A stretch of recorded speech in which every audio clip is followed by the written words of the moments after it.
내 애미나 너나 무식한 년들이라 몸 쓰는 것밖에 더 할 줄 알겠냐? 이틀을 꼬박 세워 김장 200포기를 끝낸 며느리 앞에서 시어머니는 수육을 씹으며 친정 부모님을 짓밟았습니다. 저는 마당으로 걸어나가 김장한 김치통 하나를 두 손으로 들어 올렸습니다. 그리고 식탁 한가운데로 그대로 던져버렸습니다. 새빨간 양념이 시어머니의 명품 가방 위로, 남편의 밥그릇 위로, 거실 소파 위로 비처럼 쏟아졌습니다. 그날 시댁 거실은 핏빛 고춧가루 바다가 되었습니다. 오늘의 사연 지금 시작합니다. 사연이 시작되기 전 좋아요와 구독을 눌러주세요. 오늘 하루 행운과 행복이 가득하도록 기원해 드릴게요. 제 이름은 한정숙입니다. 35, 작은 반찬 가게에서 일하며 새벽마다 시장을 도는 평범한 며느리입니다. 사람들은 저를 보고 무던하다고 했습니다. 어떤 반찬을 담아도 묵묵히 품어내는 뚝배기, 그게 저였습니다. 한번 끓어오르면 쉬이 식지 않는 그릇이라는 것을 저조차도 그날 전까지는 몰랐습니다. 저는 시장통 골목 백반집 막내딸로 자랐습니다. 어머니는 새벽 4시면 가마솥에 멸치 육수를 우려냈고 아버지는 양은 쟁반을 들고 동네를 누볐습니다. 제 손에는 늘 파 냄새가 배어 있었습니다. 밤마다 파를 까며 어머니가 하신 말씀이 아직도 귓가에 맴돕니다. 정수가, 음식은 사람을 안 속이는 법이다. 네가 땀 흘리고 정성을 쏟은 만큼 딱 그 맛이 나는겨. 아이고 엄마, 파가 너무 매워. 눈물 나고 손 따가워 죽겠네. 어허, 징징대지 마라. 고깟 파 매운 것도 못 참으면 이 험한 세상 어찌 살래? 우리 딸은 뚝배기여, 뚝배기. 아무리 뜨겁게 펄펄 끓어도 절대 안 깨지는 튼튼한 뚝배기. 그 말 한마디가 제 평생의 뼈가 되었습니다. 저는 어머니의 말씀처럼 깨지지 않으려 애쓰며 살았습니다. 남편 강민호를 만난 건 23살 대학교 축제날이었습니다. 주전부스로 막걸리 박스를 옮기다 허리를 삐끗했을 때 누군가 제 손에서 박스를 슬쩍 가져갔습니다. 아이고 학생, 이거 혼자 무리해서 들다가 허리 다 나가요. 이리 줘요. 이거 어디다 내려놓으면 됩니까? 까만 뿔테 안경에 키가 큰 강민호가 사람 좋게 웃었습니다. 저는 얼떨결에 고맙다는 인사를 하며 그 뒤를 따라갔습니다. 어느 과 학생이에요? 나는 경영학과 강민호라고 합니다. 우리 앞으로 자주 봅시다. 네. 아, 저는 식품영양학과예요. 강민호는 그날 이후 매일 제 강의실 앞에서 기다렸습니다. 도서관까지 가방을 들어주고 시험 기간엔 김밥을 사다 책상에 올려두고 갔습니다. 저처럼 무뚝뚝한 사람에게 그런 다정함은 처음이었습니다. 정수가, 넌 바보같이 왜 매일 참기만 해? 속도 안 터져? 우리 엄마가 늘 그랬거든. 꾹 참고 사는 게 결국 이기는 거라고. 아이고 답답하. 이제부터는 참지 마. 네가 억울하고 화날 일 있으면 이 오빠가 나서서 다 엎어줄게. 알았지? 저는 강민호의 그 말을 믿었습니다. 믿었기에 그 뒤에 드리운 그림자를 보지 못했습니다. 상견례 자리는 강남의 한정식집이었습니다. 한 상에 수십만 원이 넘는다는 그 집의 미닫이 문을 열고 들어선 순간 저는 어딘가 잘못된 방에 들어온 사람처럼 굳었습니다.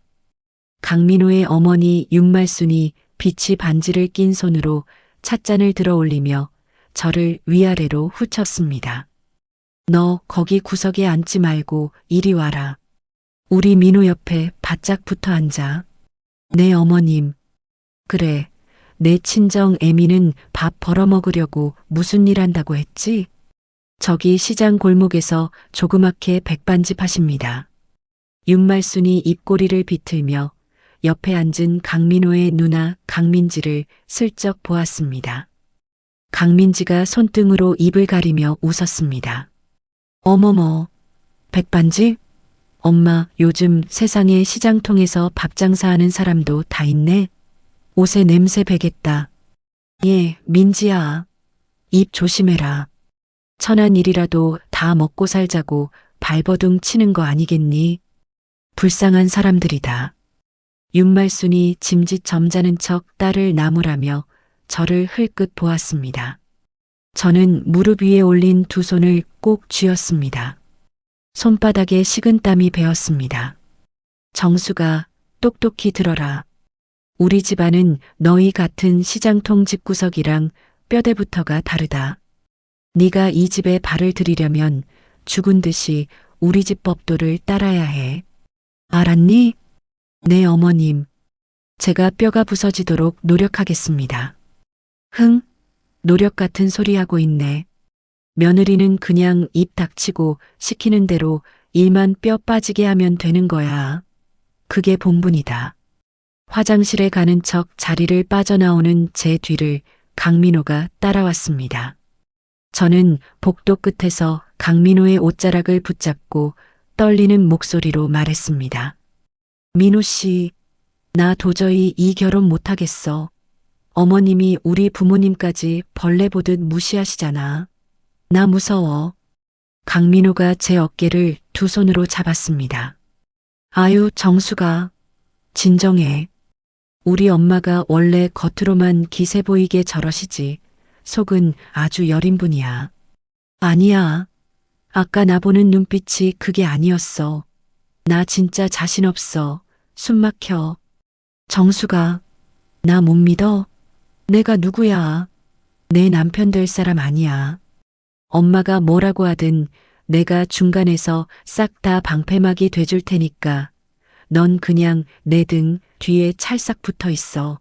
알았지?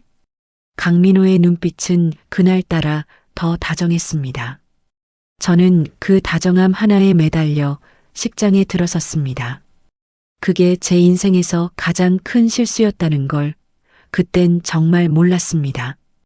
결혼 8년 차, 그날은 김장 둘째 날이었습니다. 시댁 마당에 절인 배추 200포기가 산처럼 쌓였습니다. 혼자 양념을 버무리느라 제 손은 빨갛게 부어올랐고 손톱 밑은 고춧가루가 박혀 따가웠습니다. 허리는 펴지지 않았고 무릎은 시멘트 바닥에 닿아 시퍼렇게 멍이 들었습니다. 아가씨, 나 허리가 끊어질 것 같아서 그러는데 어머님 점심상 차리는 것 좀 거들어 줄래요? 저는 거실 소파에 누워 휴대폰을 보고 있는 강민지에게 조심스럽게 말을 걸었습니다. 강민지가 고개도 들지 않고 손을 휘저었습니다. 아유, 참. 올케가 알아서 좀 해요. 올케가 식당집 딸이라 손맛이 끝내주잖아. 내가 부엌에 들어가면 엄마가 맛없다고 상 엎으셔. 난 모른 척 할 테니까 빨리빨리 좀 차려요.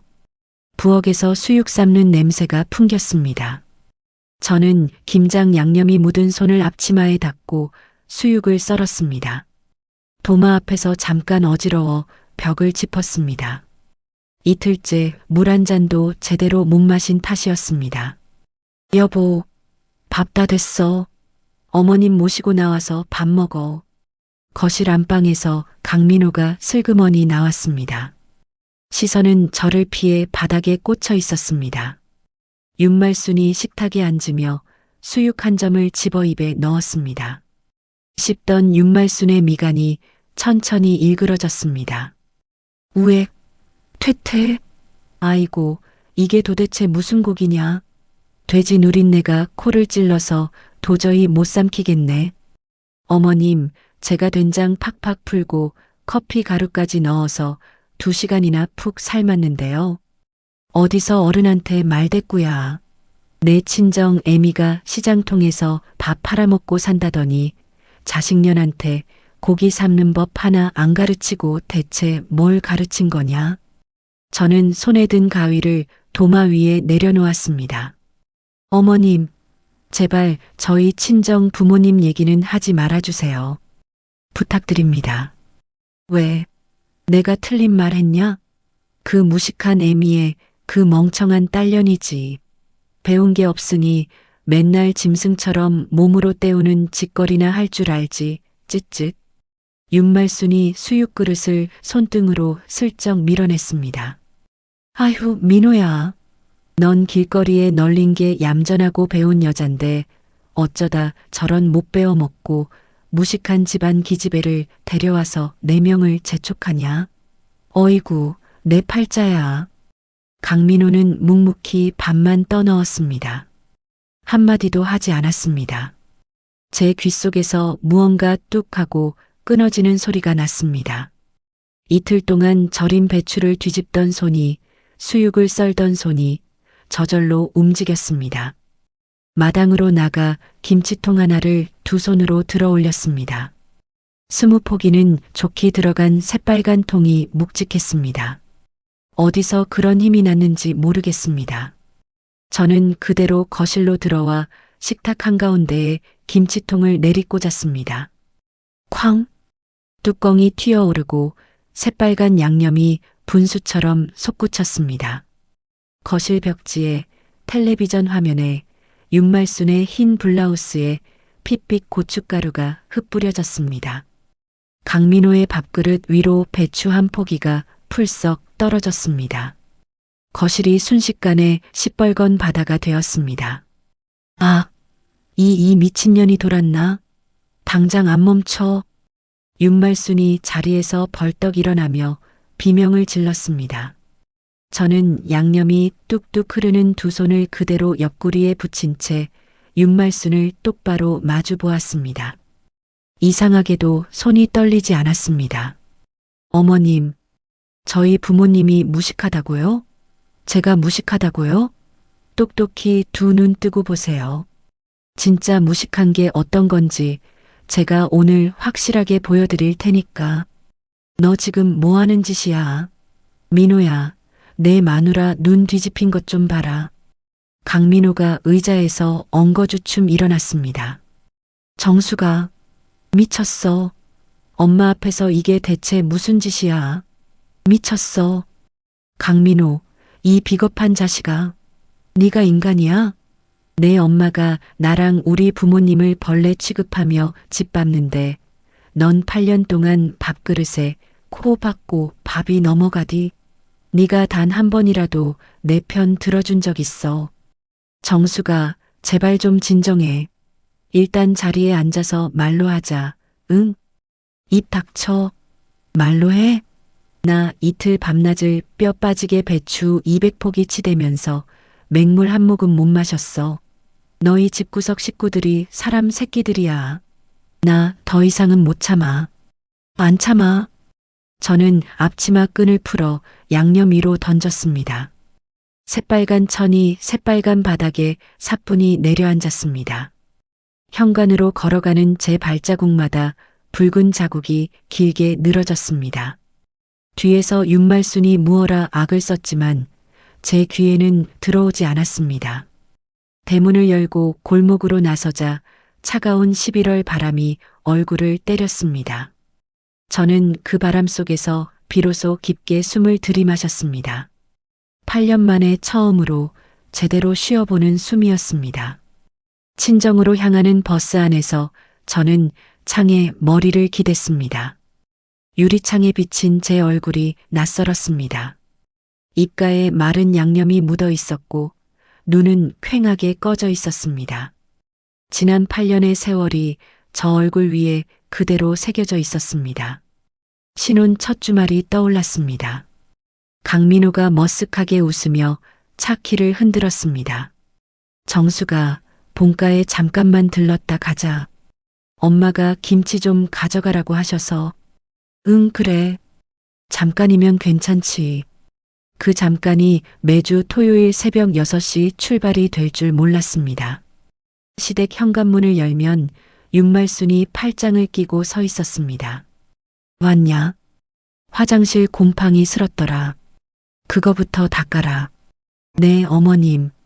가방만 좀 내려놓고요. 가방은 무슨, 며느리가 친정 다녀온 것도 아니고 짐이 뭐가 있다고. 수세미를 쥔 제 손이 부들부들 떨렸지만 저는 입을 다물었습니다. 강민호는 거실 소파에서 시아버님과 텔레비전을 보고 있었습니다. 저와 눈도 마주치지 않았습니다. 저녁에 시댁 마당 평상에 앉아 콩나물을 다듬고 있을 때였습니다. 강민지가 두 살배기 아들을 안고 들이닥쳤습니다. 옳게 나 좀 살려줘. 도윤이가 자꾸 울어서 미치겠어. 형님, 어디 편찮으세요? 편찮긴. 미용실 좀 다녀오게. 2시간만 봐줘. 응. 강민지는 대답도 듣기 전에 아이를 평상에 내려놓고 휙 나가버렸습니다. 아이는 낯선 제 얼굴을 보고 자지러지게 울기 시작했습니다. 저는 콩나물 소쿠리를 옆으로 밀고 아이를 안아 올렸습니다. 2시간이 4시간이 되고 4시간이 저녁 식사 시간이 되었습니다. 강민지가 돌아왔을 땐 머리에 파마가 올라가 있었습니다. 형님, 2시간만 본다고 하시지 않으셨어요. 옳게, 너는 애가 없어서 잘 모르겠지만 미용실이 2시간 만에 어떻게 끝나? 좀 융통성 있게 굴어라. 저도 친정 부모님 뵈러 가야 해서. 친정은 다음 주에 가면 되지. 시집 온 사람이 친정을 그렇게 챙겨서 어쩌니. 마당에서 그 말을 들은 윤말순이 혀를 끌끌 찼습니다. 민호야, 내 마누라 좀 가르쳐라. 시집을 왔으면 시댁이 친정이지.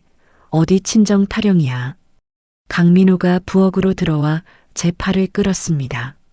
정수가, 오늘만 좀 참자. 어머니 늙으셔서 그래. 응. 민호야, 나 진짜 힘들어. 친정 못 간 지 2달이야. 네가 음식을 워낙 잘하니까 엄마가 너만 찾는 거잖아. 좋게 좋게 생각해. 저는 강민호의 손을 뿌리치지 못했습니다. 그날 밤 시댁 작은 방에 누워 천장을 보며 눈물을 삼켰습니다. 울음소리가 새어나갈까봐 베개를 얼굴에 꾹 눌렀습니다. 친정 어머니 윤옥자에게서 택배 상자가 도착한 건 그로부터 1년쯤 뒤였습니다. 시장에서 제일 좋은 한우를 끊어보냈다는 메모가 들어 있었습니다. 저는 상자를 열어보지도 못하고 식당 일을 도우러 시댁 부엌으로 끌려갔습니다. 다음 날 냉장고를 열어보니 한우가 사라져 있었습니다. 어머님, 혹시 어제 친정에서 온 고기 보셨어요? 아, 그거. 민철이가 와서 가져갔다. 걔가 요즘 입맛이 없다잖아. 어머님, 그건 친정 어머니가 저 먹으라고 보내신 건데요. 윤말순이 행주를 거칠게 식탁에 내려쳤습니다. 뭐? 한정숙, 너 지금 그깟 고기 한 덩이 가지고 시동생을 욕보이는 거냐? 욕보이는 게 아니라요, 어머님. 시집 온 년이 친정거리면서 시댁 식구는 안중에도 없지. 민호야, 이리 나와봐라. 안방에서 자고 있던 강민호가 부스스한 머리로 나왔습니다. 사정을 듣지도 않고 강민호가 제 등을 손가락으로 찔렀습니다. 정수가, 너 왜 또 어머니 속을 뒤집어? 고기 한 덩이가 뭐가 그렇게 중요해? 민호야, 우리 엄마가. 장모님 고기는 또 사면 되잖아. 됐어, 그만해. 저는 그날 부엌 싱크대 앞에서 수도꼭지를 끝까지 틀어놓고 소리 죽여 울었습니다. 어머니가 새벽에 시장에서 골랐을 그 고기를 한 점도 입에 못 댄 게 분해서였습니다. 그 뒤로 저는 통장 비밀번호조차 제 마음대로 쓰지 못했습니다. 강민호가 월급 통장을 윤말순에게 맡긴다고 했을 때 저는 무어라 말도 못했습니다. 민호야, 생활비는 어떻게 해? 어머니한테 그때그때 타서 쓰면 돼. 어머니가 알아서 관리해 주신대. 내가 시장 보는 것도 일일이 말씀드려야 해. 정수가, 너는 왜 그렇게 어머니를 못 믿어? 그게 뭐가 어렵다고. 저는 생리대 한 통살 돈도 윤말순 앞에 손을 벌려야 했습니다. 윤말순은 1,000원짜리 한 장까지 따져 물었습니다. 김장 이야기를 처음 꺼낸 건 그의 늦가을이었습니다. 시댁 마당에 트럭 한 대가 들이닥치더니 절인 배추가 산처럼 쏟아졌습니다. 어머님, 이게 다 뭐예요? 우리 식구 먹기엔 너무 많은데요. 우리 식구만 먹을 게 아니다. 동네 사람들 좀 나눠준다 했어. 200포기를 저 혼자요. 윤말순이 손사래를 치며 마루에 걸터 앉았습니다. 민지도 부른다 했고 나도 옆에서 거들 거다. 호들갑 떨지 마라. 강민지는 코빼기도 비치지 않았습니다. 윤말순은 마루에 앉아 텔레비전만 봤습니다. 저는 마당에 쪼그려 앉아 첫날 새벽 5시부터 다음날 밤 10시까지 혼자 배추를 씻고 절이고 양념을 버무렸습니다. 골목에서 동네 아주머니 한 분이 지나가다 마당을 들여다보았습니다. 어머, 윤 여사님. 김치 또 담그시네. 이번에도 한 포기에 3만 원이에요. 쉿. 조용히 좀 해요. 며느리 듣겠네. 아유, 며느리 손맛이 좋으니까 동네에서 줄을 서지요. 윤 여사님 복도 많으셔. 마당에서 양념을 버무리던 제 손이 멈췄습니다. 귀를 의심했지만 잘못 들은 게 아니었습니다. 200포기, 그 끔찍한 노동이 윤말순의 주머니로 들어가는 돈이었습니다. 저는 들은 척도 하지 않고 다시 손을 움직였습니다. 손바닥이 찢어져 양념에 피가 묻어났지만 닦아낼 힘도 없었습니다. 밤하늘에 별 하나 보이지 않는 마당에 쪼그려 앉아 저는 속으로 생각했습니다. 이 김치 정말 끝까지 담그고 말아야겠다고요. 그리고 다음날 점심상에서 윤말순이 수육을 씹으며 친정 어머니를 입에 올렸을 때 제 안에 무언가가 끝내 끊어진 겁니다. 200포기 김치는 8년치 분노가 차곡차곡 절여진 통이었습니다. 버스가 친정 골목 어귀에 멈춰 섰습니다. 어머니의 백반집 간판에 노란불이 켜져 있었습니다. 저는 가방 끈을 고쳐 쥐고 그 불빛을 향해 천천히 걸어갔습니다. 백반집 미닫이 문을 열자 어머니 윤옥자가 행주를 든 채 굳었습니다. 앞치마에 양념 자국이 잔뜩 묻은 저를 보고 어머니의 입술이 떨렸습니다. 정수가, 너 이게 무슨 꼴이야? 엄마. 말을 잇지 못하고 저는 그 자리에 주저앉았습니다. 어머니가 마른 손으로 제 등을 쓸어내렸습니다. 8년 동안 한 번도 흘리지 못했던 눈물이 그제야 터졌습니다.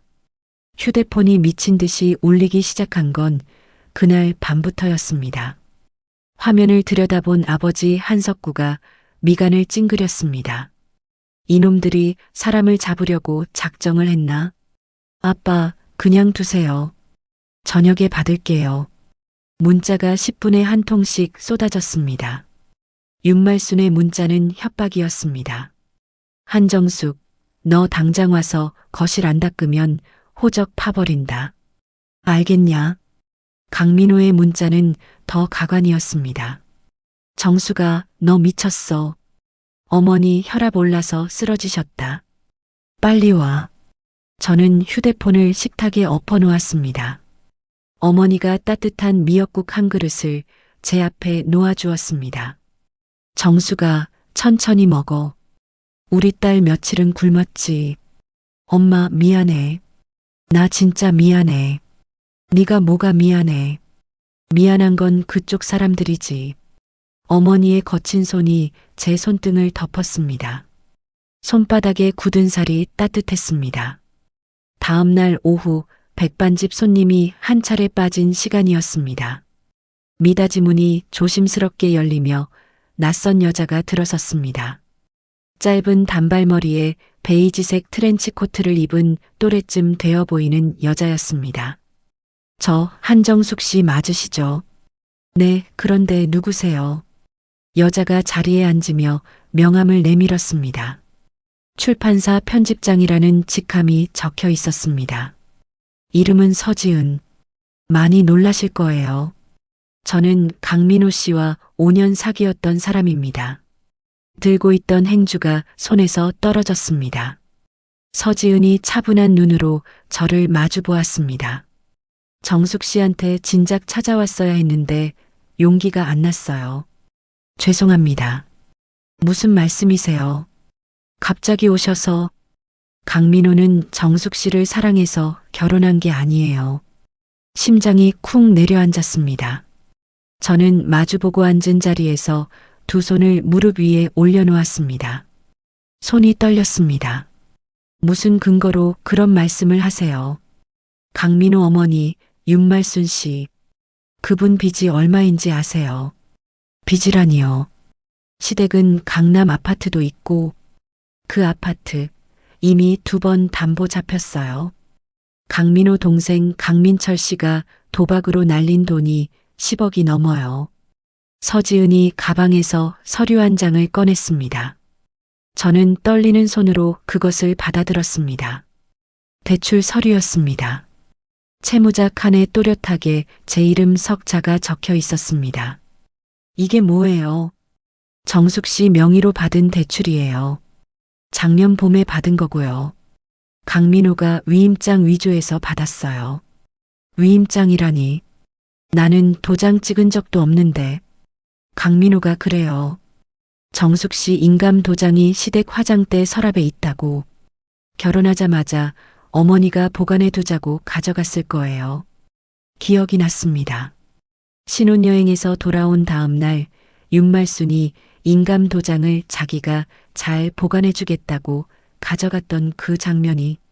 저는 그때 아무 의심 없이 도장을 건넸습니다. 서지은이 식어버린 보리차 한 모금을 마셨습니다. 저는 강민호 만날 때 그 집 내막을 다 알았어요. 그래서 결혼 얘기 나오자마자 도망쳤어요.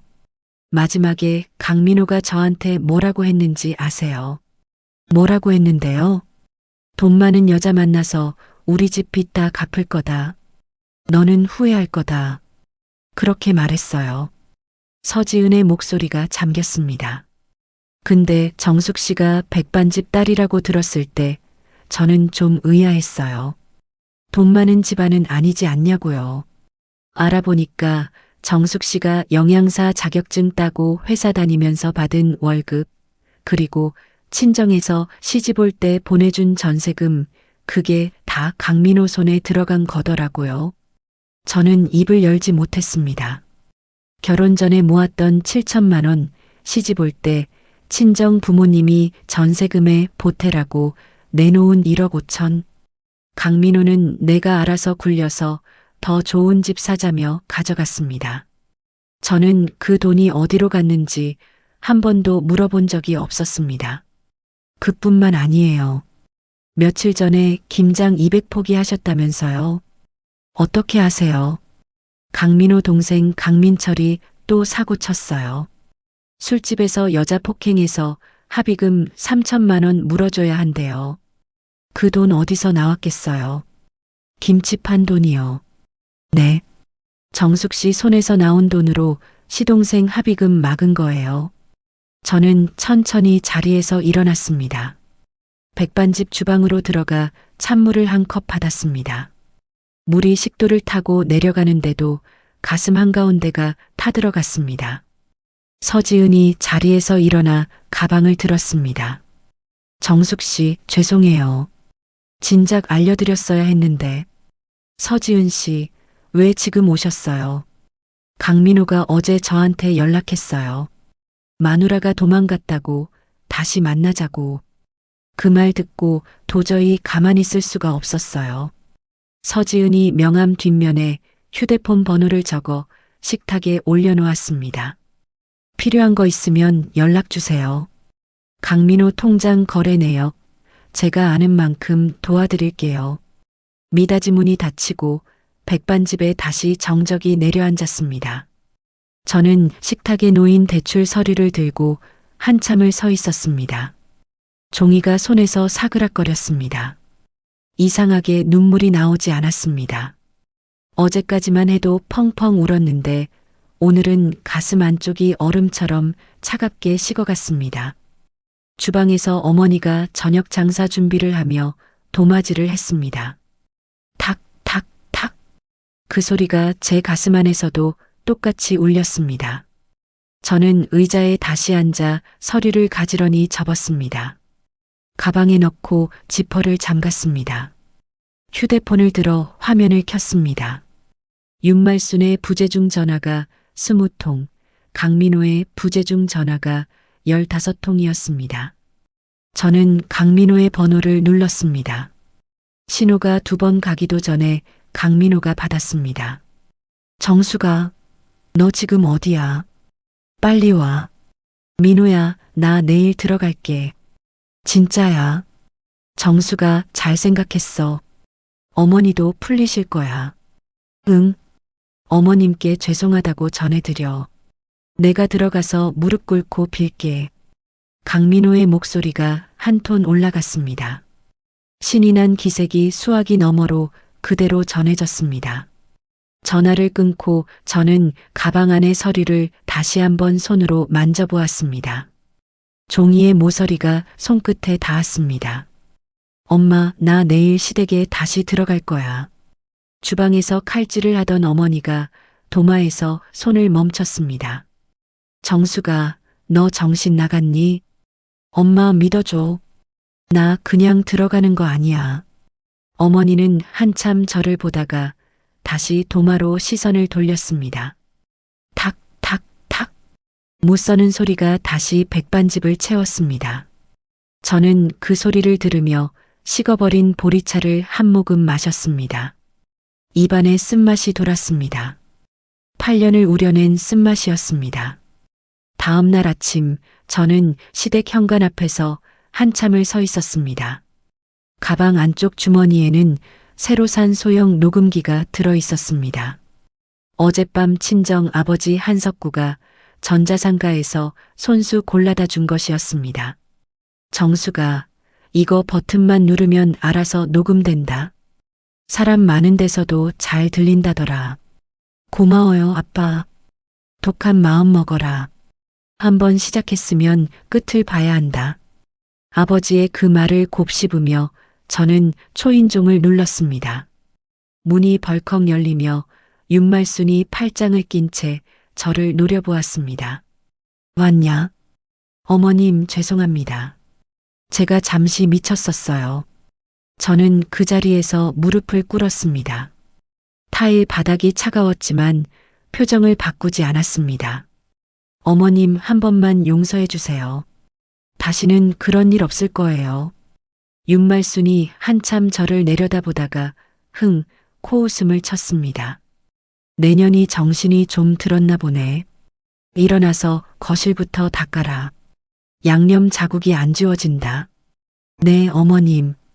저는 일어나며 가방 안의 녹음 버튼을 슬쩍 눌렀습니다. 그날부터 윤말순은 기고만장해졌습니다. 거실에서 화투를 치다가도 제가 지나가면 발을 쭉 뻗어 길을 막았습니다. 정수가, 발 좀 주물러 봐라. 어제 너 때문에 잠을 못 잤더니 다리가 쑤신다. 네, 어머님. 민호야, 너도 봐라. 며느리 잘못 들이면 평생 고생이다. 인감 도장 내가 안 들고 있었으면 어쩔 뻔했냐. 저런 년 손에 들어가면 다 날렸다. 부엌에서 행주를 짜던 제 손이 멈췄습니다. 녹음기가 가슴 안쪽 주머니에서 묵직하게 느껴졌습니다. 어머님, 무슨 도장이요? 이년아, 너는 알 거 없다. 시집 온 년이 무슨 도장을 따져. 아, 네. 죄송해요. 윤말순은 이미 알아서 술술 떠들고 있었습니다. 민호야, 그 대출이자 이번 달은 막을 수 있는 거지. 안 되면 또 정숙이 명의로 한 건 더 돌려야 한다. 엄마, 정숙이 듣잖아. 조용히 좀 해. 듣긴 뭘 들어. 들어도 모르는 년이다, 쟤는. 저는 짜던 행주를 천천히 펴서 식탁에 널었습니다. 손끝이 떨렸지만 입꼬리는 미소를 만들고 있었습니다.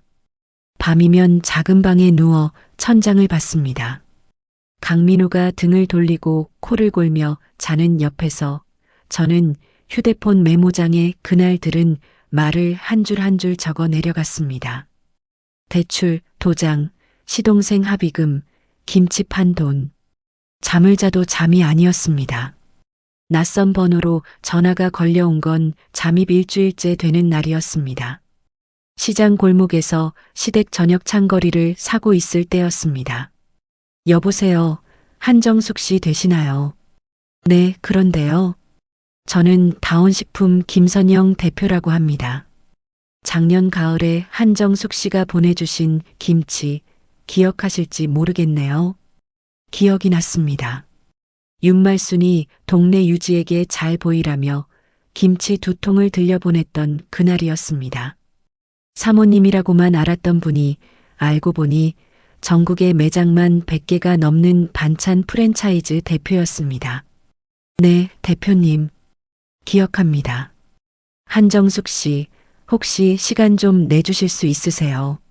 그 김치 맛을 한 번 더 보고 싶어서요. 제가요. 바쁘시면 저희 회사로 안 오셔도 됩니다. 댁 근처 어디든 가겠습니다. 저는 시장 한복판에서 검은 비닐봉지를 든 채 잠시 숨을 골랐습니다. 저녁 창거리 봉지가 손에서 묵직했습니다. 대표님, 내일 오전 10시에 신촌역 근처 커피숍에서 뵐 수 있을까요? 다음 날 저는 시장 다녀온다고 둘러대고 친정으로 향했습니다. 친정집 뒷뜰에는 어머니가 김치 익히는데 쓰던 작은 창고가 있었습니다. 저는 그 창고에서 작은 통에 김치와 멸치볶음, 콩자반을 정성껏 옮겨 담았습니다. 엄마, 나 잠깐 누구 좀 만나고 올게요. 누구를 만나는데 그 반찬통을 다 들고 가. 엄마가 가르쳐 준 거 보여드릴 사람이 있어서요. 어머니가 앞치마에 손을 닦으며 저를 물끄러미 보았습니다. 정수가, 우리 딸 표정 오랜만에 보네. 무슨 표정이요? 네가 어릴 때 시장에서 콩나물 다 팔고 들어올 때 짓던 표정? 그거다. 저는 어머니를 한번 안아드리고 집을 나섰습니다. 커피숍 안쪽 자리에서 김선영이 손을 들었습니다. 50대 중반쯤 되어 보이는 짧은 머리에 단정한 회색 정장을 입은 여자였습니다. 저는 통 3개를 식탁 위에 가지런히 올려놓았습니다. 대표님, 어제 새벽에 담근 거예요. 양념이 좀 덜 배었을 수도 있어요. 김선영이 김치 한 점을 집어 입에 넣었습니다. 한참을 씹더니 눈을 감았다가 천천히 떴습니다. 한정숙 씨, 이거 직접 다 담그신 거 맞죠? 네. 어머니께 배운 양념이에요. 이 맛, 우리 회사 김치 부문 책임 연구원 자리에 모시고 싶은데요. 저는 들고 있던 종이컵을 식탁에 내려놓았습니다. 대표님, 제가 자격증이 있는 것도 아니고. 한정숙 씨, 자격증이 맛을 만드는 게 아니에요. 손이 만들지. 김선영이 똑바로 저를 보았습니다. 제가 한정숙 씨한테 빚이 있어요. 작년에 한정숙 씨 김치 먹고 우리 어머니가 마지막까지 입맛 살리시고 가셨거든요. 그 김치 한 통이 저한테는 평생 못 갚을 빚이에요. 저는 종이컵 손잡이를 꼭 쥐었습니다. 대표님, 솔직히 말씀드릴게요. 저는 지금 이혼 준비 중이고요. 시댁에서 명예 도용도 당한 상태예요. 사람들 앞에 나설 형편이 못 됩니다. 김선영이 옅게 웃었습니다. 한정숙 씨, 저도 40에 이혼했어요. 그때 통장에 30만 원 들고 시작했어요. 지금 우리 회사 사원이 400명입니다. 대표님, 사람은 가장 밑바닥에서 가장 단단해져요. 한정숙 씨 지금 그 자리예요. 제가 손 잡아드리고 싶어요. 그날 이후 저의 하루는 2개로 쪼개졌습니다. 낮에는 시댁에서 며느리 노릇을 했습니다. 윤말순의 발을 주무르고 시아버지 약을 챙겨드리고 강민호의 와이셔츠를 다렸습니다. 틈틈이 화장대 서랍을 살피고 윤말순의 전화 통화를 엿들었습니다. 저녁에는 친정으로 갔습니다. 어머니의 백반집 뒷뜰 창고에 작은 책상 하나를 들이고 흰 종이를 깔았습니다. 저울과 계량컵, 작은 메모장을 늘어놓았습니다. 엄마, 멸치 5마리에 물 1컵 반이면 너무 짜요. 멸치 머리 따고 5마리에 물 2컵으로 해봐라. 우리는 깊은 맛 내야 한다. 엄마, 이건 받아 적을게요. 저는 어머니 옆에 앉아 손맛이라는 모호한 것을 숫자로 옮겨 적었습니다. 배추 한 포기에 굵은 소금 몇 컵, 절이는 시간 몇 시간, 양념 안에 들어가는 새우젓 몇 그램. 어머니가 평생 어림짐작으로 해온 것들이 종이 위에서 차곡차곡 정리되어 갔습니다. 이혼 전문 변호사 사무실에는 한 번 다녀왔습니다. 50대 여자 변호사 김은희는 제 가방에서 꺼낸 녹음기와 대출 서류를 한참 들여다보았습니다. 한정숙 씨, 증거 잘 모으셨네요. 이 정도면 위자료의 명예도용 형사 고소까지 갑니다. 변호사님, 시간이 얼마나 걸릴까요? 길면 1년, 짧으면 반년. 그 사이에 더 모을 수 있으면 더 모으세요. 특히 돈이 어디로 흘러갔는지 보여주는 통장 사본이 결정적입니다. 저는 고개를 끄덕였습니다. 사무실을 나오는 제 발걸음에 처음으로 가벼움이 실렸습니다. 다온식품 회의실에서 블라인드 테스트가 있던 날이었습니다. 연구원 7명이 5가지 김치를 맛보고 점수를 매겼습니다.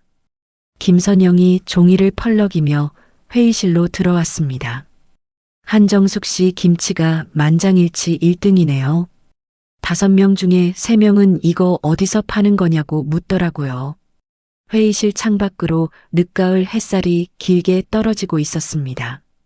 저는 그 햇살을 정면으로 받으며 한참을 서 있었습니다. 거울 속에 저는 아직 시댁의 며느리 한정숙이었습니다. 하지만 거울 안쪽에서 다른 한정숙이 천천히 빚어지고 있었습니다. 누구의 며느리도 누구의 아내도 아닌 그냥 한정숙이라는 사람이었습니다. 그날 밤 시댁 작은 방에 누워 저는 처음으로 강민호의 코 고는 소리를 흘려들었습니다. 천장 너머로 멀리 화물차 지나가는 소리가 들렸습니다.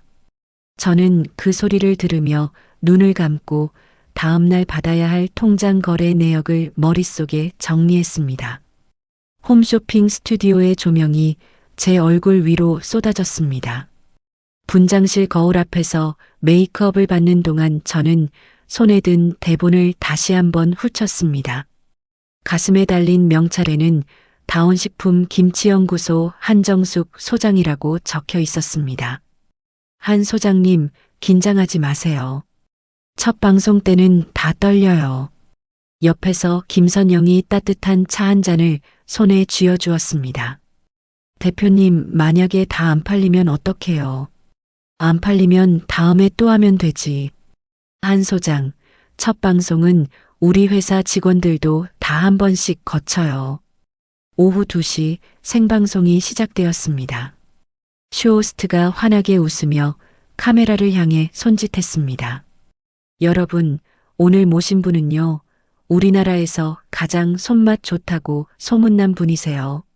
시장 백반집 막내딸로 태어나 어머니의 손맛을 그대로 물려받으신 한정숙 소장님 모셨습니다. 저는 떨리는 손을 식탁 밑에 감추고 미소를 지었습니다.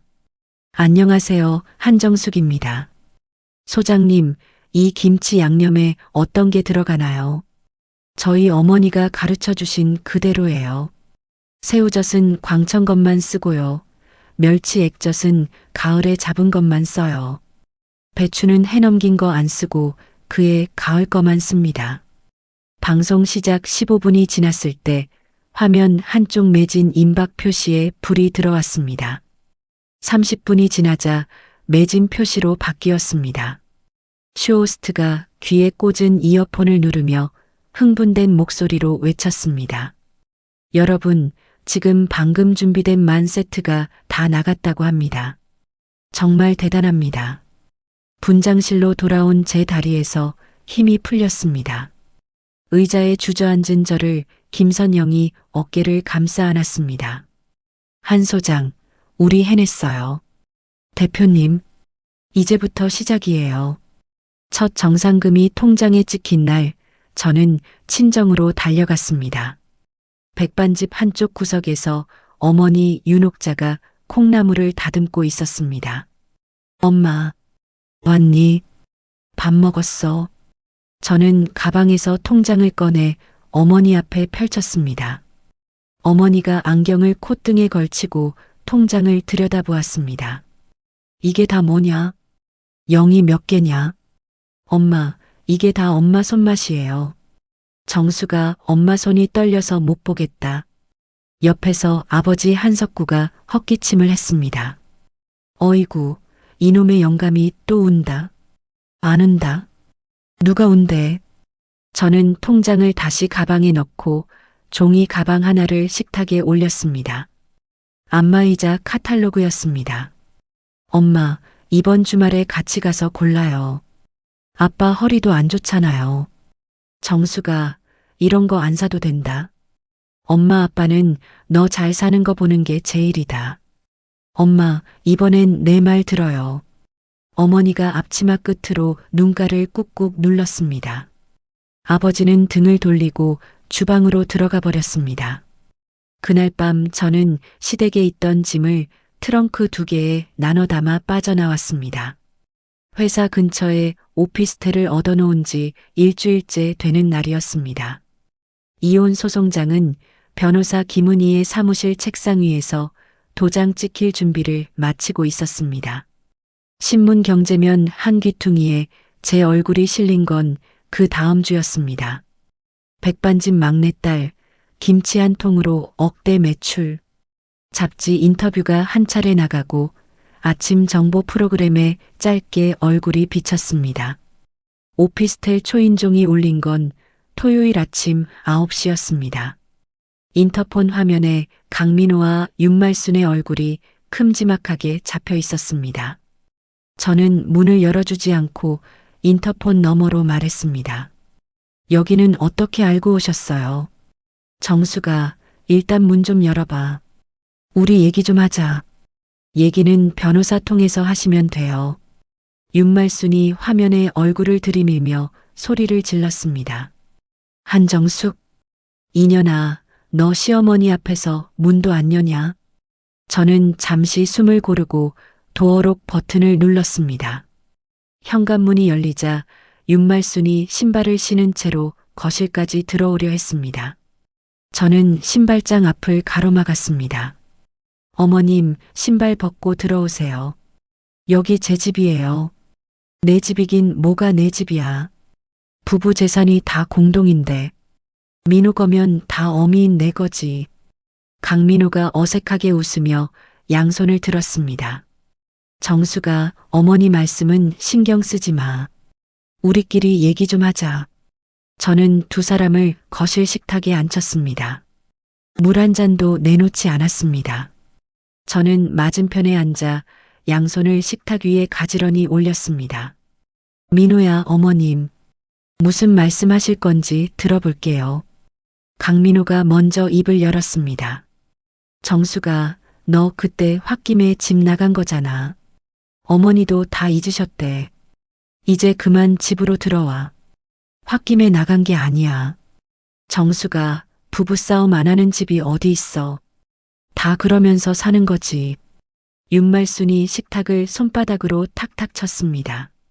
한정숙, 너 텔레비전 나오는 거 보고 어미가 얼마나 자랑스러워했는지 아냐? 동네 사람들한테 우리 며느리라고 다 떠벌렸다. 이제 그만 호강시켜드릴 때 됐다.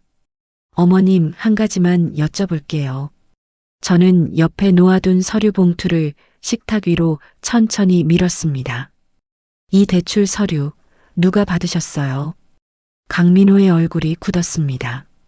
윤말순이 안경을 콧등에 걸치고 서류를 들여다보다가 안경을 도로 벗었습니다. 이게 뭔데? 너 이거 어디서 났냐? 어머님이 보관해 주신다고 가져가신 제 인감 도장으로 받은 대출이에요. 작년 봄에요. 2년이 무슨 말도 안 되는 소리를. 민호야, 이거 네가 했냐? 강민호가 눈을 굴리며 저와 윤말순 사이를 번갈아 보았습니다. 엄마, 그건. 강민호, 너 솔직히 말해. 윤말순의 목소리가 떨렸습니다. 저는 그 떨림을 가만히 지켜보았습니다. 어머님, 연기 잘하시네요. 어머님 통화 내용 다 녹음돼 있어요. 저는 가방에서 또 다른 봉투를 꺼냈습니다. 이번에는 두꺼웠습니다. 이혼 소장과 명예 도용 형사 고소장, 그리고 사기 혐의 고소장이 한꺼번에 들어있는 봉투였습니다. 이거 받으세요. 두 분 앞으로 한 통씩이에요. 강민호가 봉투를 들어 안을 살피더니 얼굴이 백지장처럼 변했습니다. 강민호는 의자에서 미끄러지듯 바닥에 내려앉아 무릎을 꿇었습니다. 정수가 잠깐만. 내가 다 설명할게. 어머니가 시키신 거야. 나도 어쩔 수 없었어. 정수가, 응. 저는 식탁 위에 깍지를 끼고 강민호를 내려다보았습니다. 민호야, 너 옛날에 나한테 뭐라고 했더라. 우리 엄마 늙으셨으니까 네가 참아라. 그렇게 말했지. 정수가, 너희 어머니 늙으셨어. 그러니까 어머니가 참으셔야지. 응. 윤말순이 봉투를 식탁에 내려치며 자리에서 일어났습니다. 한정숙, 너 이거 진짜로 보낼 거냐? 너 시어머니를 감옥에 보내겠다는 거냐? 어머님, 그건 어머님이 결정하실 일이 아니에요. 판사님이 결정하실 일이지. 한정숙, 인연이 어디서? 어머님, 저는 자리에서 일어났습니다. 시집온 8년 동안 한 번도 윤말순보다 키가 커 보였던 적이 없었는데 그날은 처음으로 윤말순이 작아 보였습니다. 이제 어머님 며느리 아니에요. 나가주세요. 윤말순이 입을 뻐끔거리다가 강민호의 팔을 잡아 끌었습니다. 강민호는 일어나면서도 자꾸 뒤를 돌아보았습니다. 정수가 한 번만 다시 생각해줘. 저는 대답하지 않고 현관문을 천천히 닫았습니다. 도어록이 잠기는 전자음이 짧게 울렸습니다. 거실 한가운데 서서 저는 천천히 숨을 들이마셨습니다. 8년 동안 가슴 안쪽에 박혀있던 무언가가 도어록 잠기는 소리와 함께 통째로 빠져나가는 게 느껴졌습니다. 저는 그 자리에서 한참을 서서 텅 빈 가슴 안으로 새 공기가 들어차는 것을 가만히 느꼈습니다. 월요일 아침 회사 사무실 책상 위에서 휴대폰이 진동했습니다. 마케팅팀 박지훈 팀장이 노크도 없이 사무실로 들어왔습니다. 얼굴이 사색이었습니다. 소장님, 큰일 났습니다. 무슨 일이에요? 맘카페에 글이 올라왔는데요. 조회수가 벌써 10만이 넘어요. 박지훈이 노트북을 식탁에 펼쳤습니다. 화면에 빨간 글씨로 된 제목이 박혀 있었습니다. 사이다, 며느리 김치 한정숙, 소장 실체 폭로합니다. 저는 화면을 천천히 내려보았습니다. 제가 그 집 시어머니 친구인데요. 며느리가 돈 좀 벌더니 시부모를 내쫓았어요. 시어머니가 길에서 폐지 죽고 있어요. 이런 페류나가 만든 김치를 어떻게 먹어요? 밑에 사진이 올라와 있었습니다. 어디서 구해왔는지 윤말순이 허름한 점퍼를 입고 골목에서 종이 상자를 들고 있는 사진이었습니다. 박지훈이 침을 삼켰습니다. 소장님, 댓글이 2,000개가 넘어요. 불매 운동 시작한다는 글도 올라오고 있고요. 홈쇼핑 쪽에서는 연락 왔어요. 방금 전화 왔습니다. 다음 주 방송 보류한답니다. 저는 의자 등받이에 천천히 기댔습니다. 가슴 한가운데서 무언가 묵직하게 가라앉았습니다. 박지훈이 조심스럽게 말을 이었습니다. 그리고요, 소장님. 회사 게시판에 다른 글이 또 올라왔는데. 또 뭐예요? 소장님하고 김 대표님이 부적절한 관계라고요. 김선영이 사무실로 들어선 건 점심시간이 한참 지나서였습니다. 저는 책상에 엎드린 채 휴대폰만 들여다보고 있었습니다. 인터넷 기사 댓글창에 험한 말들이 끝없이 달리고 있었습니다. 한 소장, 점심은 먹었어요. 대표님, 한 소장, 이리 와봐요. 김선영이 제 옆 의자에 앉아 두 손을 무릎 위에 가지런히 올렸습니다. 이런 일 한두 번 겪은 거 아니에요. 회사 차린 지 20년인데 별별 일을 다 봤어요. 대표님, 저 때문에 회사 이미지까지 망가지면 어떡해요. 차라리 제가 그만두는 게. 한 소장. 김선영의 목소리가 단단해졌습니다. 한 소장이 지금 그만두면 저쪽이 이기는 거예요. 그쪽 사람들이 원하는 게 뭐겠어요. 한 소장이 무너지는 거잖아요.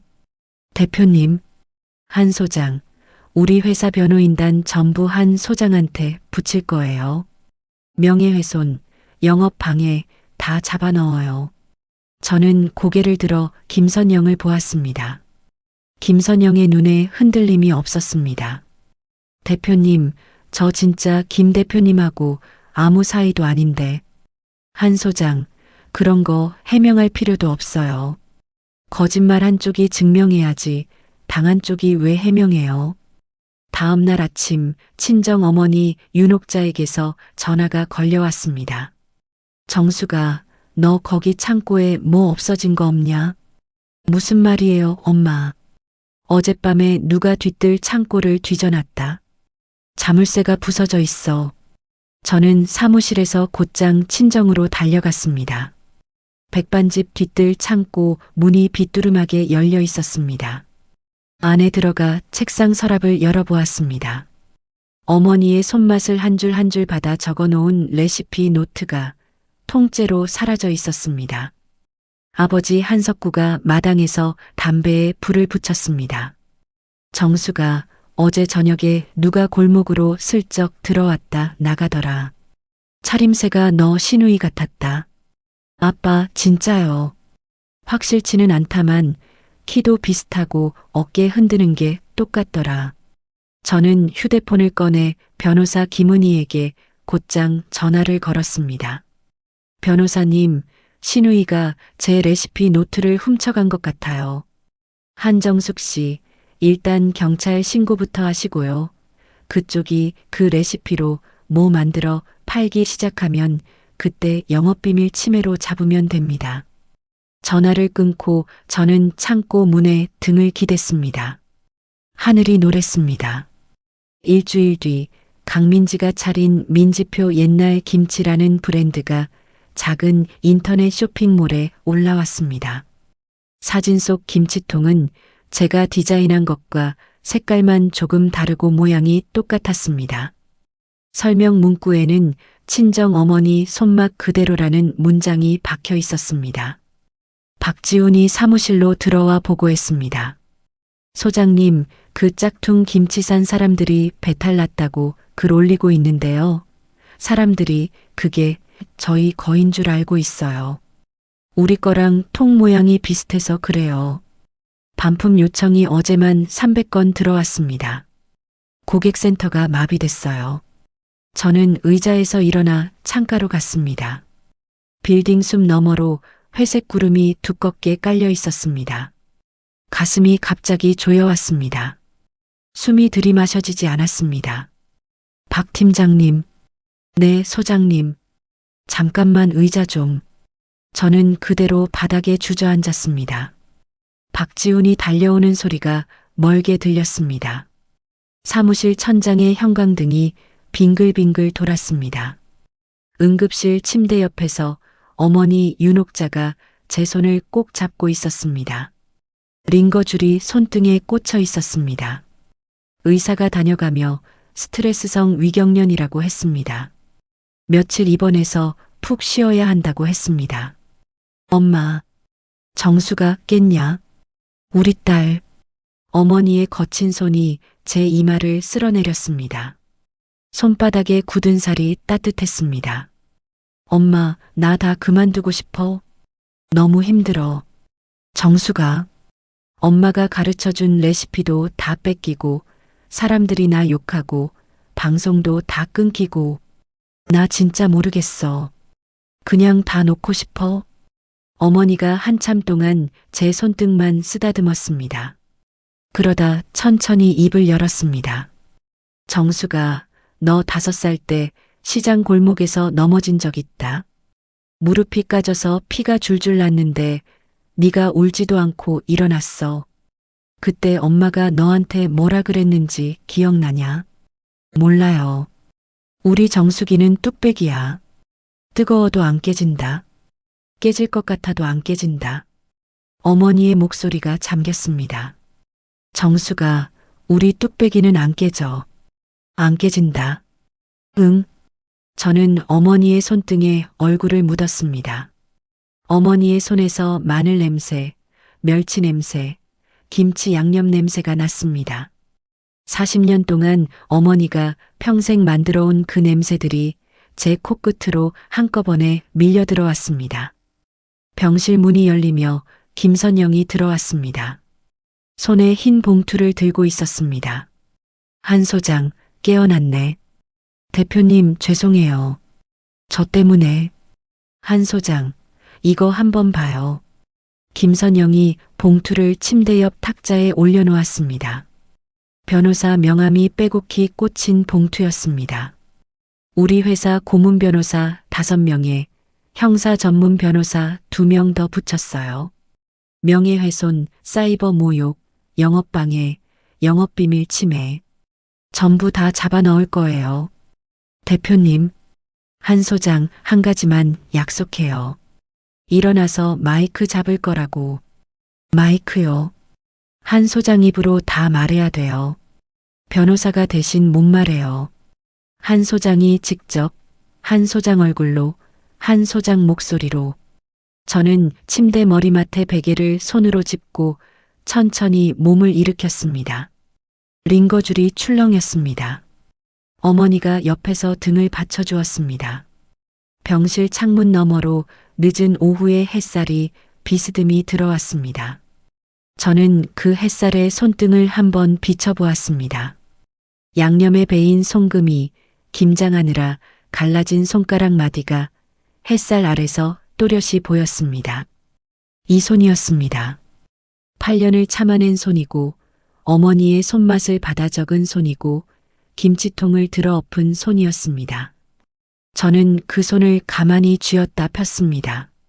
손가락이 움직였습니다. 아직 움직였습니다. 병실 침대 옆 탁자 위에 휴대폰을 손에 쥐었습니다. 변호사 김은희의 번호를 눌렀습니다. 변호사님, 저예요. 한정숙이요. 한정숙 씨, 몸은 좀 어떠세요? 변호사님, 저 라이브 방송 하나 켜려고요. 다 풀어놓으려고요. 수화기 너머에서 잠시 정적이 흘렀습니다. 한정숙 씨, 진심이세요? 네. 받은 만큼, 아니 그 이상으로 돌려줄 거예요. 저는 전화를 끊고 휴대폰을 가슴 위에 올려놓았습니다. 어머니가 제 손을 마저 꼭 잡았습니다. 김선영이 침대 발치에서 옅게 웃었습니다. 창밖의 햇살이 천천히 기울어가고 있었습니다. 라이브 방송 시작 버튼을 누른 건 퇴원하고 사흘 뒤 저녁이었습니다. 오피스텔 거실 한쪽에 흰 벽을 등지고 카메라를 세웠습니다. 옆 식탁 위에는 흰 종이 한 장이 놓여 있었습니다. 거실 한가운데에 김치통이 엎어진 사진을 크게 인화한 것이었습니다. 채팅창에 사람들이 빠르게 들어차기 시작했습니다. 숫자가 1000명을 넘기고 5000명을 넘기고 1만 명을 넘겼습니다. 저는 카메라를 똑바로 보았습니다. 안녕하세요, 한정숙입니다. 오늘 저는 거짓말 하나 없이 제가 겪은 일을 다 말씀드리려고 합니다. 저는 사진을 카메라 앞으로 천천히 들어 올렸습니다. 이 사진은 작년 겨울 제가 시댁 거실에 김치통을 엎고 나온 날 찍은 거예요. 시어머니가 친정 부모님을 무식한 년들이라고 모욕하셨거든요. 그날 제가 김장 200포기를 혼자 끝낸 다음이었어요. 채팅창이 멈춘 듯 잠시 조용해졌다가 다시 빠르게 올라가기 시작했습니다. 저는 식탁 위에 미리 준비해둔 서류들을 차례로 들어 올렸습니다. 이건 제 인감 도장으로 받은 대출 서류예요. 제가 도장 찍은 적 없고요. 시댁에 보관돼 있던 도장으로 남편이 받았어요. 이건 시동생 폭행 사건 합의금 입금 내역이에요. 제가 김장 200포기 담가서 시어머니가 동네 사람들한테 판 돈이 여기로 들어갔어요. 가방에서 작은 녹음기를 꺼냈습니다. 재생 버튼을 눌렀습니다. 수화기 너머의 윤말순 목소리가 거실에 또렷이 울렸습니다. 민호야, 정숙이 명의로 한 건 더 돌려야 한다. 들어도 모르는 년이다, 쟤는. 저는 녹음기를 끄고 다시 카메라를 보았습니다. 이 목소리가 시어머니 목소리예요. 더 듣고 싶으시면 댓글 달아주세요. 시간 되는 만큼 다 틀어드릴게요. 방송이 끝나기 전에 휴대폰 진동이 멈추지 않았습니다. 기자들의 문의 전화, 변호사 김은희의 격려 문자, 김선영의 짧은 한 줄. 한 소장, 잘했어요. 푹 자요. 다음 날 아침 인터넷 첫 화면에 제 라이브 방송 캡처가 떠 있었습니다. 어제까지 저를 욕하던 댓글창이 하룻밤 사이에 뒤집혔습니다. 이 며느리 진짜 대단하다. 8년을 어떻게 참았냐. 맘카페 글 올린 사람 IP 추적 좀 해주세요. 시어머니 아니냐 이거. 박지훈이 사무실로 뛰어들어왔습니다. 소장님, 사이버 수사대에서 연락 왔습니다. 뭐라고요? 맘카페에 소장님 욕하는 글 올린 사람 IP가 시어머님 댁이라고요. 저는 책상에 두 손을 짚고 잠시 숨을 골랐습니다. 박지훈이 한 손에 든 휴대폰 화면을 들이밀었습니다. 이것도 보세요. 시어머님이 맘카페에서 돈 받고 악플 단 게 이번이 처음이 아니래요. 다른 회사 욕하는 글도 수두룩하답니다. 상습이었다는 거예요. 네. 이건 단순 명예훼손이 아니라 업무 방해죄까지 갑니다. 며칠 뒤 강민지의 짝퉁 김치 공장에 경찰이 들이닥쳤다는 소식이 뉴스로 떴습니다. 화면에 비친 공장 안은 차마 눈 뜨고 보기 힘든 상태였습니다. 바닥에 곰팡이가 슬어 있었고 양념통은 뚜껑도 없이 방치되어 있었습니다. 강민지가 두 손으로 얼굴을 가리고 경찰차에 오르는 장면이 그대로 방송을 탔습니다. 같은 날 오후 강민호가 사기 및 금융실명제 위반으로 긴급 체포되었다는 연락이 변호사 김은희에게서 왔습니다. 한정숙 씨, 강민호 씨 경찰서에서 조사받고 있습니다. 명의 도용 사실 인정했고요. 빚 갚으려고 위임장 위조한 것도 다 자백했습니다. 변호사님, 한정숙 씨 끝까지 가는 거예요. 합의는 받지 마세요. 합의해주면 형량 깎입니다. 네, 합의 안 합니다. 전화를 끊고 저는 사무실 창가에 서서 한참 동안 거리를 내려다보았습니다. 8년 동안 강민호의 다정한 얼굴을 떠올리면 가슴이 조금이라도 흔들렸는데 그날은 흔들리지 않았습니다. 한 줌도 흔들리지 않았습니다. 윤말순이 회사 로비에 나타난 건 그 주 금요일이었습니다. 허름한 코트를 걸친 윤말순이 1층 안내데스크 앞에 무릎을 꿇고 있다는 보고가 올라왔습니다. 저는 엘리베이터를 타고 1층으로 내려갔습니다. 윤말순이 저를 보더니 그대로 바닥에 엎드렸습니다. 머리카락이 흘러내려 얼굴을 가렸습니다. 정수가, 어미 한 번만 살려다오. 로비를 지나가던 직원들이 멀찍이서 발걸음을 멈췄습니다. 저는 윤말순 앞에 서서 두 손을 가지런히 모았습니다. 어머님, 일어나세요.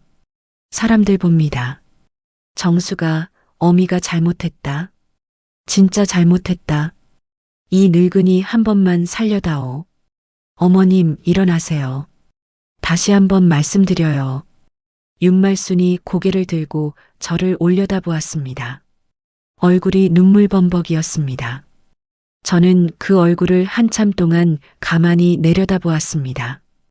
어머님, 김장 200포기 끝낸 날 어머님이 저한테 뭐라고 하셨는지 기억하세요? 정수가 무식한 년들은 손발 쓰는 거나 잘한다고 하셨어요. 친정 어머니까지 끌어들이셨어요. 윤말순이 두 손으로 바닥을 짚었습니다. 정수가 어미가 입이 방정이었다. 그날 어미가 정말 미쳤었다. 한 번만 받아오. 저는 천천히 무릎을 굽혀 윤말순의 눈높이에 시선을 맞췄습니다. 어머님, 그 무식한 년 손맛이 어떤지요? 평생 잘 생각해 보세요. 어머님이 평생 누리신 그 김치들, 그 반찬들, 다 그 무식한 손에서 나온 거였잖아요. 정수가, 저는 합의 안 합니다. 들어가셔서 죗값 다 치르세요. 저는 일어서서 안내데스크 직원에게 손짓했습니다. 경비 좀 불러주시고요. 어머님 모셔다 드리세요. 길에서 다치시면 안 되니까요. 엘리베이터를 타고 올라오는 동안 등 뒤에서 윤말순의 통곡 소리가 멀어졌습니다. 거울에 비친 제 얼굴이 차분했습니다. 8년 동안 한 번도 그렇게 차분해 본 적이 없었습니다. 재판은 길지 않았습니다. 강민호는 실형 2년, 윤말순은 벌금형에 더해 민사소송에서 위자료와 손해배상금 합쳐 큰 액수가 떨어졌습니다. 강민지는 영업비밀 침해와 상표권 침해로 따로 처벌받았고 빼돌려진 재산은 변호사 김은희가 끝까지 추적해 대부분 회수되었습니다. 판결문이 나온 다음 날 아침 김선영이 사무실로 들어왔습니다. 손에 든 신문을 책상에 펼쳤습니다. 경제면 톱기사 제목이 굵직했습니다. 사이다, 며느리 김치, 누명 벗고 매출 200% 신장. 한 소장 봤어요. 네, 봤어요.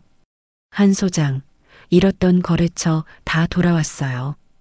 홈쇼핑도 다시 잡혔고요. 다음 달 방송 2번 더 들어가요. 저는 신문을 한참 동안 들여다보았습니다. 신문 한쪽에 작게 실린 사진 속에서 제가 웃고 있었습니다. 어디서 본 것 같은 웃음이었습니다. 시장 골목에서 콩나물을 다 팔고 돌아오던 어린 시절의 제 얼굴이었습니다. 김선영이 책상 위에 작은 상자 하나를 올려놓았습니다. 이게 뭐예요, 대표님? 열어봐요. 상자를 열자 안에 작은 뚝배기 하나가 들어 있었습니다. 검고 투박한 손으로 빚어 만든 진짜 뚝배기였습니다. 한 소장, 이거 한 소장 닮은 그릇이에요. 사무실에 놓고 봐요. 대표님, 한 소장이 끝까지 안 깨졌어요. 진짜 뚝배기네. 저는 뚝배기를 두 손으로 꼭 안았습니다. 검은 표면이 손바닥에 따뜻하게 닿았습니다. 8년이라는 긴 시간이 그 뚝배기 안에 천천히 가라앉는 것 같았습니다. 창밖으로 늦가을 햇살이 길게 떨어졌습니다. 저는 그 햇살을 등지고 의자에 앉아 뚝배기를 책상 한가운데에 가만히 올려놓았습니다. 재판이 모두 끝난 지 1년이 지났습니다. 저는 다온식품 김치사업부 본부장 자리에 올랐고 한정숙의 뚝배기 김치라는 제 이름을 건 브랜드를 따로 런칭했습니다. 전국 백화점과 마트, 그리고 작은 동네 슈퍼까지 제 김치통이 들어가지 않는 곳이 없었습니다. 가끔 변호사 김은희에게서 그 사람들 근황이 짧게 들려왔습니다. 강민호는 교도소에서 형기를 채우고 있고 윤말순과 강민지는 빚을 갚느라 작은 공장에서 일한다고 했습니다. 저는 그 소식을 들으며 짧게 고개만 끄덕였습니다. 미움도 분노도 더 이상 남아있지 않았습니다. 봄이 시작될 무렵 저는 친정 부모님 백반집 자리에 새로 지은 식당의 간판을 올렸습니다. 옥잔의 한 식당. 어머니 윤옥자의 이름을 그대로 따왔습니다. 시장 골목 입구의 허름한 백반집은 사라지고 그 자리에 통유리창이 시원하게 트인 2층 한옥식당이 자리를 잡았습니다. 개업식 날 아침 어머니가 새 앞치마를 두 손으로 만지작거리며 주방 입구에 서 있었습니다. 정수가 엄마 이런 데서 음식 해본 적이 없어. 손이 떨려서 못하겠다. 엄마 그냥 늘 하시던 대로 하세요. 엄마 손에서 나오는 게 제일 맛있는 거예요. 이렇게 큰 데서 누가 우리 백반을 먹는다고. 옆에서 아버지 한석구가 헛기침을 했습니다. 옥자, 정수기가 알아서 다 해놨어. 우리는 그냥 음식만 만들면 된다. 저는 어머니의 어깨에 두 손을 얹었습니다. 엄마 한 가지만 약속해 주세요. 뭘? 이제 새벽 4시에 안 일어나도 돼요. 직원들이 아침 준비 다 해놔요. 엄마는 점심부터만 나오시면 돼요. 어머니가 앞치마 끝으로 눈가를 꾹꾹 눌렀습니다. 40년 만에 처음으로 어머니의 새벽이 조용해진 날이었습니다. 그날 저녁 식당이 손님으로 가득 찼습니다. 어머니의 수육과 제가 담근 김치가 식탁마다 올랐습니다. 저는 부모님과 한 식탁에 앉아 그 수육을 한 점 입에 넣었습니다. 부드럽고 깊은 맛이 혀끝에 천천히 번졌습니다. 엄마, 이거 그때 그 수육이에요. 무슨 수육? 제가 김치통 없던 날, 그날 시댁에서 삶았던 그 수육이요. 어머니가 잠시 손에 든 젓가락을 멈췄습니다. 아버지가 옆에서 막걸리 잔을 들어 어머니 잔에 부딪혔습니다. 옥자, 우리 한잔하자. 우리 딸이 이 식당 차려줬는데. 영감, 술 적당히 마셔요. 혈압 약 먹어야지. 오늘은 봐줘라. 우리 정숙이 덕분에 호강하는 날 아니냐. 저는 두 분의 잔에 막걸리를 따라드렸습니다. 어머니의 거친 손이, 아버지의 갈라진 손이 막걸리 잔을 감싸쥐었습니다. 40년 동안 한 번도 편하게 쉬어본 적 없는 손이었습니다. 엄마, 아빠. 왜? 고마워요. 진짜 고마워요. 어머니가 막걸리 잔을 든 채 한참 저를 보았습니다. 정수가, 우리가 너한테 미안하다.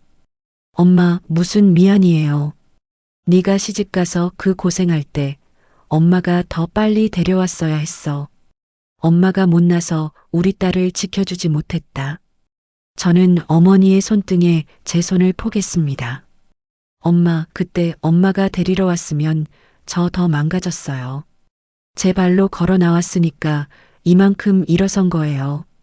엄마 덕분이에요. 엄마가 저를 뚝배기로 키워주셨잖아요. 어머니가 끝내 막걸리 잔을 식탁에 내려놓고 두 손으로 얼굴을 가렸습니다. 아버지는 천장만 올려다보며 헛기침을 계속했습니다. 저는 두 분의 어깨를 한 손씩 감싸 안았습니다. 식당이 자리를 잡은 뒤 저는 작은 재단 하나를 새로 세웠습니다. 뚝배기 재단. 저처럼 가정 안에서 경제적으로, 정신적으로 옥매여 있는 여성들이 제 발로 일어설 수 있도록 돕는 곳이었습니다. 법률 상담을 무료로 연결해주고 자립 자금을 빌려주고 무엇보다 사람을 붙여주는 일을 했습니다. 재단 첫 상담실 문을 연 날 40살 정도 되어 보이는 여자 한 분이 어깨를 잔뜩 움츠리고 들어왔습니다. 저 한정숙 본부장님 맞으세요? 네, 제가 한정숙입니다. 편하게 앉으세요. 제가요 시어머니가 너무 무서워서요. 남편은 한 번도 제 편을 들어준 적이 없고요. 그런데 도망갈 데가 없어요. 저는 그 여자분 앞에 따뜻한 보리차 한 잔을 내려놓았습니다. 먼저 한 가지만 여쭤볼게요. 본인 이름이 어떻게 되세요? 김미숙이요. 미숙 씨 이름 좋네요. 잘 들으세요. 미숙 씨는 누구의 며느리이기 전에, 누구의 아내이기 전에 그냥 김미숙이에요. 그게 제일 먼저예요. 김미숙이 보리차 잔을 두 손으로 감싸 쥐었습니다. 손이 가늘게 떨렸습니다. 저는 그 떨리는 손을 가만히 바라보았습니다. 8년 전 시댁 식탁 밑에서 떨고 있던 제 손이 그 자리에 겹쳐 보였습니다. 미숙 씨, 천천히 말씀하세요. 시간 많아요. 그날 저녁 늦게 저는 회사 사무실로 돌아왔습니다. 책상 한가운데에 김선영이 1년 전에 선물한 그 작은 뚝배기가 그대로 놓여 있었습니다. 저는 의자에 앉아 한참 동안 그 뚝배기를 들여다보았습니다. 8년의 시집살이, 김치통이 엎어지던 그날의 거실, 친정 백반집 미닫이문, 다원식품 회의실, 라이브 방송의 카메라 렌즈, 회사 로비에서 무릎을 꿇었던 윤말순의 모습, 모든 장면이 그 검은 뚝배기 안에 차곡차곡 담겨 있었습니다. 저는 휴대폰을 들어 어머니에게 짧게 문자를 보냈습니다. 엄마, 내일 점심 백반 먹으러 갈게요. 김치 한 통 들고 가요. 어머니에게서 답이 곧장 왔습니다. 오너라. 수육 삶아놓으마. 저는 휴대폰을 책상에 내려놓고 창밖을 한번 내다보았습니다. 서울의 밤하늘 어딘가에 별 하나가 희미하게 떠 있었습니다.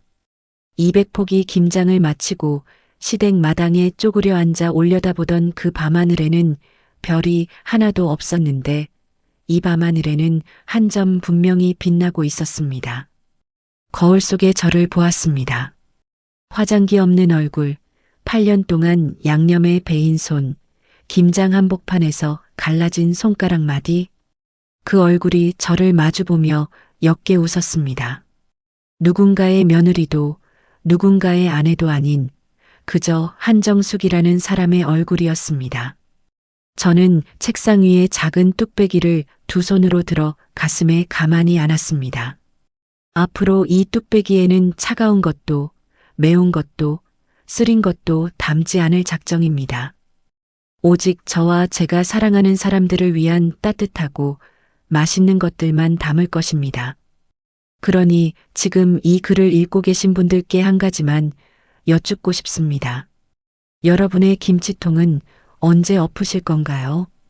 거실 한가운데에 김치통을 엎던 그 겨울, 저는 제가 무엇을 시작하는지 알지 못했습니다. 그저 더 이상 참을 수 없어 손에 잡힌 통을 들어 올렸을 뿐이었어요. 그런데 그 핏빛 고춧가루 바다가 8년 동안 저를 올가매던 사슬을 끊어내는 첫 신호탄이 될 줄은 정말 몰랐습니다.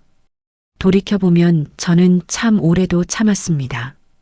시집온 며느리는 그래야 하는 줄 알았고 가정의 평화를 위해 제가 사라지면 된다고 믿었어요.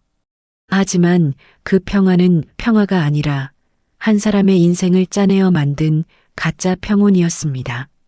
지금도 가끔 시장 골목을 지날 때면 어머니가 해주신 말씀이 떠오릅니다. 우리 정수기는 뚝배기야. 뜨거워도 안 깨진다. 저는 이제 그 말의 진짜 의미를 압니다. 뚝배기는 무조건 참는 그릇이 아니라 제 안의 온기를 끝까지 지켜내는 그릇이라는 것을요. 혹시 지금 누군가의 며느리로, 누군가의 아내로, 누군가의 딸로 자신을 잃어가고 계신 분이 있다면 꼭 말씀드리고 싶어요. 당신의 이름 석자가 가장 먼저라는 것을 부디 잊지 마세요. 이야기를 끝까지 들어주신 분이 계시다면 잘 들었다고 댓글 하나만 남겨주세요. 감사합니다.